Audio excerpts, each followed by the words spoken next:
কালকের আমি চলে গিয়েছিলাম মানে হচ্ছে ফাস্টফুড সেন্টারে, মানে মা তারা ফাস্টফুড সেন্টারে আমাদের বাড়ির সামনেই আছে। চলে গিয়েছিলাম কিছু চাউমিন আর রোল আনতে। আমি গিয়ে দেখি না ফাস্টফুড সেন্টার পুরো ফাঁকা ছিল বলে আমি ভিডিও করতে পেরেছি। মানে দাদাটি আমাকে কাছে শেয়ার করি মানে দাদার দোকানে কী কী ফাস্টফুড আর খাবার পাওয়া যায়। চলো আছে চিকেন ললিপপ, আরও অনেক কিছু আছে যেরকম ফ্রাইড চিকেন ললিপপ, তারপরে আছে হচ্ছে এদিকে আছে, এটা আমি ঠিক নাম জানি না, আপনারা জেনে থাকলে কমেন্ট বক্সে বলবেন।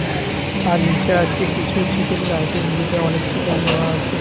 আর পিছনে আছে হচ্ছে স্যান্ডউইচ টাইপের একটা আইটেম আছে।